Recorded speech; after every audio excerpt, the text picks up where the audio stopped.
बिस्मिल्लाहिर्रहमानिर्रहीम अस्सलामु अलैकुम वरहमतुल्लाहि वबरकातुहू। नाज़रीन, आप देख रहे हैं दुनिया मेरे आगे यूट्यूब चैनल और मैं हूं ग़ुलाम नबी मदनी। आज 19 जून 2021 है और आज दिन है हफ्ते का। नाज़रीन, इस वीडियो के अंदर ईरान की ताज़ा तरीन सूरत हाल आपके सामने रखेंगे। ईरान के अंदर सदारती इलेक्शन हुए हैं और नए सदर का इंतखाब किया गया है। जो नए सदर बने हैं जिनका नाम इब्राहीम रईसी है, क्या ईरान के जो नए सदर हैं ये आने वाले दिनों में ईरान की बैरून ममालिक के अंदर जो प्रॉक्सी वार्स हैं उन्हें ख़त्म करने में मदद देंगे? और ये नए सदर पहले सदर से बेहतर हैं या पहले सदर से ज़्यादा मसाइल को क्रिएट कर सकते हैं, बना सकते हैं? ये तमाम और ईरान का जो सियासी निज़ाम है वो भी आपको बताएंगे कि ईरान के अंदर सदारती इलेक्शन जो होता है या सदर जो बनता है इसके पास क्या इख्तियारात होते हैं, पार्लियामेंट के पास क्या इख्तियारात हैं, और ईरान के अंदर जो सुप्रीम लीडर का ओहदा है उसके पास क्या इख्तियारात हैं, और ईरान के मुख्तलिफ मालिक के साथ बिलखुसूस अरबों के साथ जो ताल्लुकात हैं ये भी आपको इस वीडियो के अंदर बताएंगे और पाकिस्तान और ईरान के बाहमी ताल्लुकात के हवाले से भी आपको अपडेट करेंगे। नाज़रीन, हम सबसे पहले बात कर लेते हैं ईरान के जो सदारती इलेक्शन हुए हैं इसमें कितने लोगों ने हिस्सा लिया है। इस हवाले से नाज़रीन रिपोर्ट सामने आ रही हैं कि 5 करोड़ 80 लाख के करीब जो ईरानी हैं वो वोट डालने के लिए अहल थे, उन्होंने वोटिंग के अमल में हिस्सा लिया है।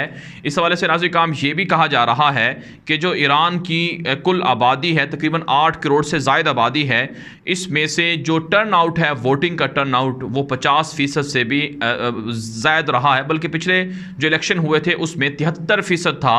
तो इस मरतबा जो इब्राहीम रईसी को कामयाबी मिली है, इन्होंने 50% से भी ज़ायद वोट हासिल किए हैं।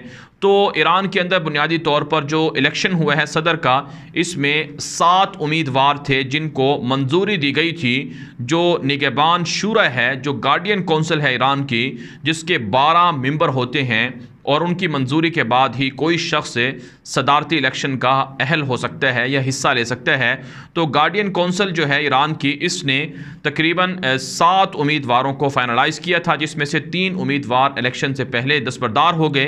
तो 4 उम्मीदवारों के दरमियान कांटे का मुकाबला रहा है, जिसमें इब्राहीम रईसी ये बुनियादी तौर पर ईरान के चीफ जस्टिस हैं और इनके पास काफ़ी ओहदे रहे हैं माजी के अंदर।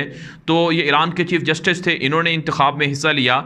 मोहसिन रज़ाई हैं, एक फ़ौजी जनरल हैं जो कई बार इलेक्शन लड़ चुके हैं लेकिन जीतने में नाकाम रहे हैं, और सईद जलीली जो सुप्रीम लीडर के ख़ास बंदे भी हैं, और इसी तरह से मोहसिन महराल। ये 4 बड़े उम्मीदवार थे जिन्होंने इलेक्शन के अंदर हिस्सा लिया। इन चारों में से जो इब्राहीम रईसी हैं वो इलेक्शन जीतने में कामयाब हो चुके हैं और वह ईरान के नए सदर मुंतखब हो चुके हैं। ये जो ईरान के नए सदर इब्राहीम रईसी सामने आए हैं, ये 2017 का इलेक्शन भी हसन रूहानी के मुकाबले में लड़ चुके हैं लेकिन कामयाबी हासिल नहीं कर पाए। ईरान के अंदर कानून है कि कोई भी शख्स 2 मरतबा से ज़ायद सदर नहीं बन सकता है। 4 साल के लिए सदर का इंतखाब होता है। तो हसन रूहानी 2013 से 2021 तक सदारती सदर रहे हैं और 2 बार वो इलेक्शन में कामयाबी हासिल कर चुके हैं। तो अब ये जो नए सदर आए हैं इब्राहीम रईसी, इनके हवाले से जो लिखा गया है कि ये 1960 के अंदर पैदा हुए हैं और इन्होंने मशहद से इनका ताल्लुक़ है और मशहद से ही इन्होंने तालीम हासिल की है। कुम यूनिवर्सिटी से ये फाजिल हैं और ये जो खुमैनी इनकलाब आया था 1979 के अंदर, उसके बाद से ये काफ़ी करीब रहे हैं सुप्रीम लीडर अली ख़ामनाई के, और इसे खुमैनी इनकलाब के जो सरकर्दा लोग थे उनके बहुत करीब रहे हैं। और इन्होंने 1988 के अंदर जो ईरान के अंदर फांसियां देने का अमल सामने आया था मुखालिफिन को, उस पर भी इन्होंने काफ़ी जो लोग थे उनको फांसियां दिलवाई थी। इनके बारे में अक़वाम मुत्तहिदा और सलामती कौंसिल और ह्यूमन राइट्स वॉच की बाकायदा तहकीकात हैं, रिपोर्ट्स हैं कि ये शख्स बहुत से लोगों को, मुखालिफिन को फांसियां दिलवाने में मुलव्विस रहा है। यहाँ तक कि नाज़रीन अमरीका ने ईरान के जिन सरकर्दा लोगों पर पाबंदियाँ आयद की थी उनमें ये इब्राहीम रईसी भी शामिल थे। तो बुनियादी तौर पर ये ईरान के अटारनी जनरल भी रह चुके हैं, प्रॉसिक्यूटर भी रह चुके हैं, और इसी तरह से इनको सुप्रीम लीडर की जानिब से गुज़श्ता कई सालों से जो चीफ जस्टिस का ओहदा है वो भी दे रखा है। ईरान के अंदर जो चीफ जस्टिस का ओहदा होता है ये बहुत बड़ा ओहदा शुमार किया जाता है और चीफ जस्टिस सिर्फ और सिर्फ है जो ईरान के सुप्रीम लीडर हैं अली ख़ामनेई जो इस वक्त हैं उनको जवाब दे हैं। नाज़रीन काम ये इब्राहीम रईसी इतने ताकतवर शख्स हैं, इतने बड़े इनका असर रसूख है कि इनको जो सुप्रीम लीडर हैं अली ख़ामनेई उनका नायब भी करार दिया जाता है। यानी जो सुप्रीम लीडर की जो सेहत के हवाले से या उनकी बीमारी के हवाले से ख़बरें हैं कि वो इस काबिल नहीं हैं, कई दफ़ा ऐसा हुआ है कि वो वफ़ात के पाने वाले हैं या फिर वो सुप्रीम लीडर का जो ओहदा है, जो ज़िम्मेदारी हैं वो निभाने से कासिर हैं, तो मुतबादिल जो शख्स है या जो तीसरा सुप्रीम लीडर ईरान के अंदर आने जा रहा है तो उसमें नाम इन्हीं इब्राहीम रईसी का लिया जाता है। ये इतने बड़े शख्स हैं और इनके बारे में मशहूर है और नाज़रीन काम इनके बारे में कहा जाता है कि ये जो मशहद के मारूफ एक स्कॉलर हैं अहमद अलमुल हुदा, ये उनके दामाद भी हैं जो एक बहुत बड़े आलिम दीन हैं ईरान के अंदर है और उनका ख़ास ताल्लुक़ भी है सुप्रीम लीडर के साथ। तो इस तरह से अगर देखा जाए तो ये जो इब्राहीम रईसी ईरान के नए सदर बने हैं ये बहुत ताकतवर हैं, पावरफुल हैं और जो हसन रूहानी हैं उनसे ज़्यादा इख्तियारात के मालिक हैं।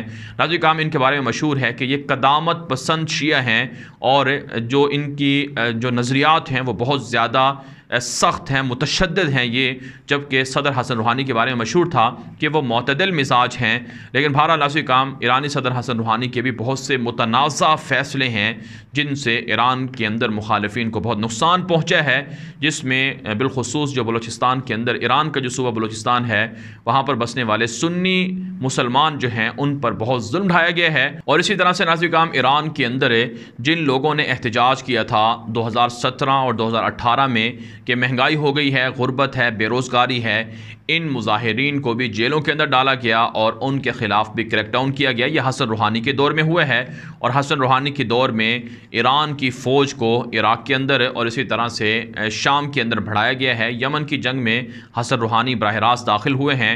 सऊदी अरब के साथ हसन रूहानी ने लड़ाई मोल ली है। अमरीका के साथ ईरान की लड़ाई शुरू हो गई, यहाँ तक कि पाकिस्तान के अंदर भी ईरान की कुछ जारहाना कार्रवाइयाँ सामने आई थी जिस पर पाकिस्तान के वज़ीर ख़ारजा ने एक लेटर भी जारी किया था कि ईरान पाकिस्तान के अंदर मुतनाज़ा सरगर्मियों से गुरेज करे। तो हसन रूहानी का जो 8 साला दौर है वो बहुत से इख्तलाफात और बहुत से मुतनाज़ा फ़ैसलों से भरा हुआ है।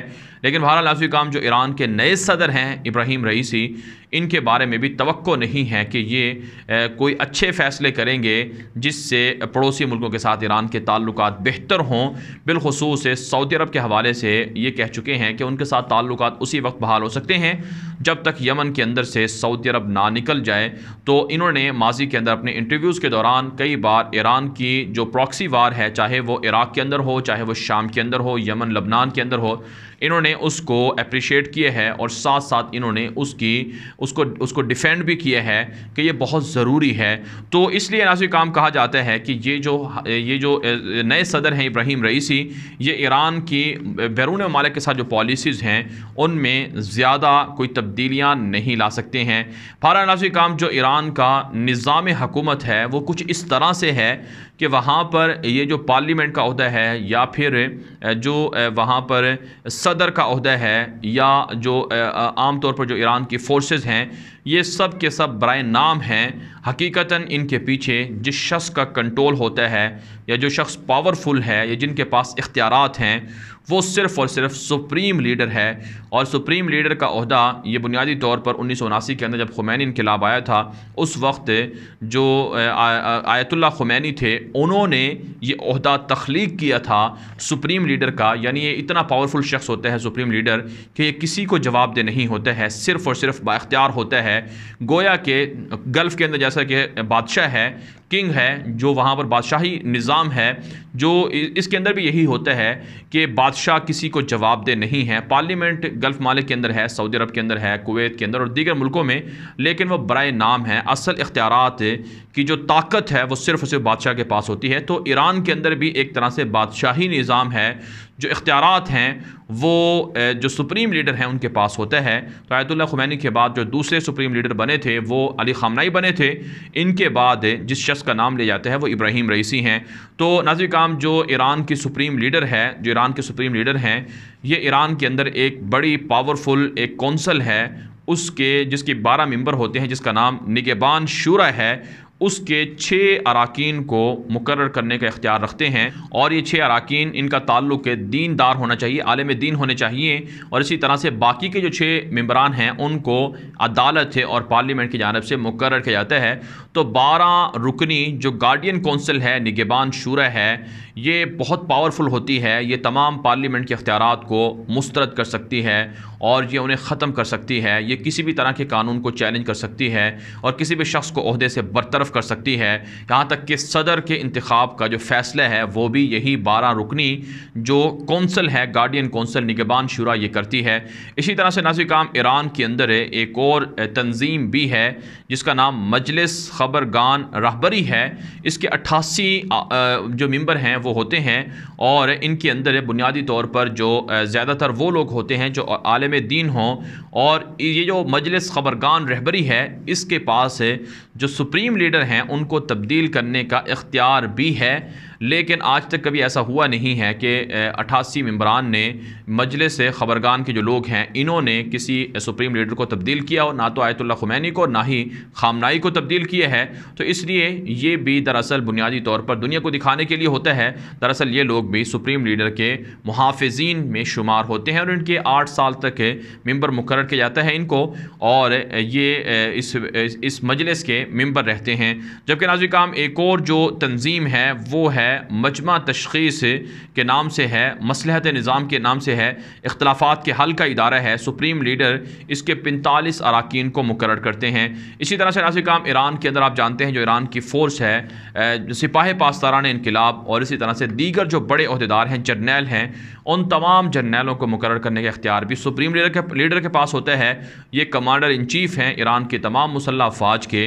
तो इस तरह से हम कह सकते हैं कि ये जो पार्लियामेंट है, जो पार्लियामेंट के लोग हर 4 साल के बाद मुंतखब होते हैं, तकरीबन 290 के करीब अराकीन हैं ईरान के पार्लियामेंट के।